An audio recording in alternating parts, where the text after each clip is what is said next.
నేను పిల్ల మేనమావనండి. పెద్ద అమ్మాయి 10th క్లాస్ ఫస్ట్ క్లాస్ వస్తే ఇడుపులపాయలో ఫ్రీ సీట్ వచ్చింది. ఫ్రీ సీట్ వస్తే ఆ పిల్ల వాడు వాలంటరీ పిట్టు శ్రీకాంత్ రెడ్డి. వాడు వాలంటరీ అయితే ఆ పిల్ల నెంబర్ ఎట్లా తీసుకున్నారు. మా అమ్మాయి నెంబర్ మీకు ఎట్లా వచ్చిందంటే జగనన్న కిట్లు పంచుతున్నారు, వాడు పంచుతున్నారు, లేదా డబ్బులు పంచుతున్నారు అని చెప్పొచ్చి ఆ పిల్లని ఇచ్చేసాక కూడా మన పిల్లవాళ్ళు కూడా తప్పుంటుందని మేము ఇడుపులపాయలో సీట్ వచ్చినా కూడా ఇంటర్ ఫస్ట్ ఇయర్ చదివించి 2 ఏళ్ళలో మాకు తెలియగానే మేము ఆపేసి వాళ్ళ ఇంటికి పోయి కూడా సానుభూతితో నేను తగద లేకుండా వాళ్ళ తల్లిదండ్రికి వాళ్ళకి తెలియపరిచారు. అక్కడ జరుగుతుంది, మనం లేచిన కానీ ఒకసారి అంటున్నాం, ఇది తప్పు అని ఖండియండి అని చెప్పారు. సరేలేని మేరకు నుండి మా పిల్లల్ని చదువు నేర్పించి మేము ఊళ్ళో వాళ్ళ అమ్మ ఇంటికి పెట్టుకుని పనికి పోతుంది. 2 అమ్మాయి స్కూల్కి వెళ్తుంది.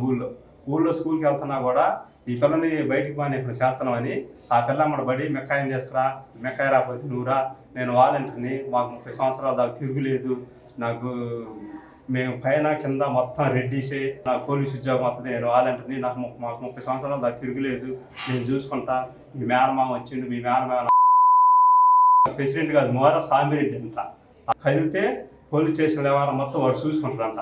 గ్రామ ప్రెసిడెంట్ కాకుండా వాడు చూసుకుంటాడంట. గ్రామ ప్రెసిడెంట్ కాకుండా మళ్ళీ లవ్ లెటర్ ఎందుకు ఎత్తున్నారా అని కూడా పోయింది. నేను అడిగొచ్చి నేనే పోయా, మా అక్కాయి మా కూడా రాలా, నేనే సానుభూతి చెప్పినా కూడా కదిలితే గవర్నమెంట్ లవ్ లెటర్ ఇచ్చా కూడా చెప్పినా కూడా వాళ్ళు ఖండియలేదు. నిన్న ఎలకల ముందు తాగింది, ఇంటి అక్కడ చెప్పుకోలేక చేతి ఇది కొడుతున్నారని ఎలకల ముందు తిన్నది. ఎలకల ముందు తిన్నా కూడా నిన్న మధ్యాహ్నం పోలీసులు కేసు పెట్టాం.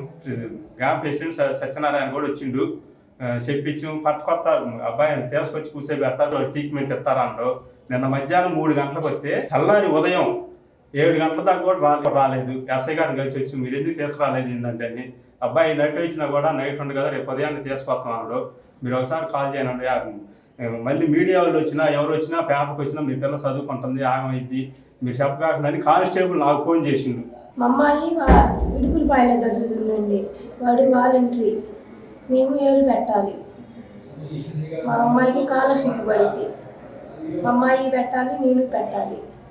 నన్ను వచ్చి అడిగాడు, మేము పెట్టాము, మా అమ్మాయి చదవడానికి వచ్చింది, అమ్మాయి చేత ఏం పెట్టించాము, చెప్పాము, అమ్మాయికి మెసేజ్లు పంపిస్తున్నాము, మా అమ్మాయి మాకు చెప్పిందండి, అమ్మాయిని మేము చదివించుకుంటున్నాము, మేము అమ్మాయి జోలు రావద్దు అని 3 సార్లు చెప్పించాము. మళ్ళీ మా చిన్న అమ్మాయిని బడికి వెళ్తుంటే మా చిన్న అమ్మాయిని కాల్ చేస్తున్నాడు, వాడి పేరు శ్రీకాంత్ రెడ్డి.